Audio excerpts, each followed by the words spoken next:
सलाहुद्दीन अयूबी की कब्र को जब 6 साल बाद खोला गया, कफन में लिपटी लाश ने सबको सजदे में डाल दिया। कब्र के अंदर का मंजर देखकर मगरूर फ्रांसीसी साइंसदान के हाथ से औजार गिर गए। ये 1950 की बात है। दमश्क शाम में वाक़ई अमवी मस्जिद के सिहन में अजीम फातिह सलाहुद्दीन अयूबी की एक इंतहाई सादा सी कब्र थी।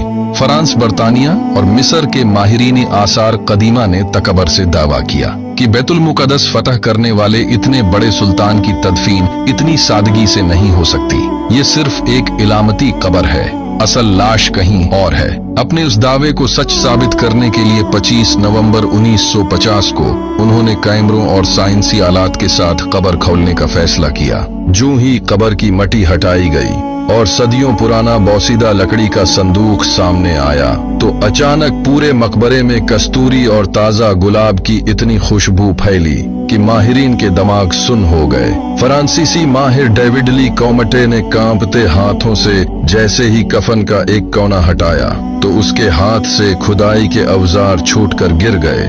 600 साल गुजरने के बावजूद कफन के अंदर मौजूद लाश बिल्कुल ताजा थी। चेहरे के रोबदार नकूश सलामत थे, दाढ़ी के बाल मौजूद थे और उंगलियों के पोरों पर लगी मेहंदी यूं चमक रही थी जैसे अभी कल रात ही लगाई गई हो। डेविड ली कॉमटे खौफ और हैरत से चीखा, ये नामुमकिन है।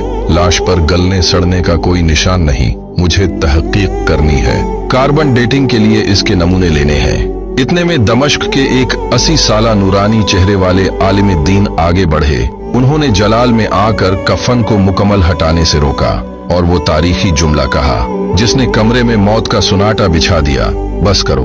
तुम्हारी लेबॉर्टरियां इस शख्स के बारे में क्या साबित करेंगी जिसने आधी दुनिया फतह की, लेकिन जब इसका इंतकाल हुआ तो इसके शाही खजाने में इतने पैसे भी नहीं थे कि इसके लिए कफन का कपड़ा खरीदा जा सके। उस दिन जदीद साइंस को घुटने टेक कर मानना पड़ा कि जो लोग अल्लाह के दीन के लिए अपनी जिंदगियां वक्फ कर देते हैं, मटी इनके जिस्मों को छूने की जसारत भी नहीं कर सकती।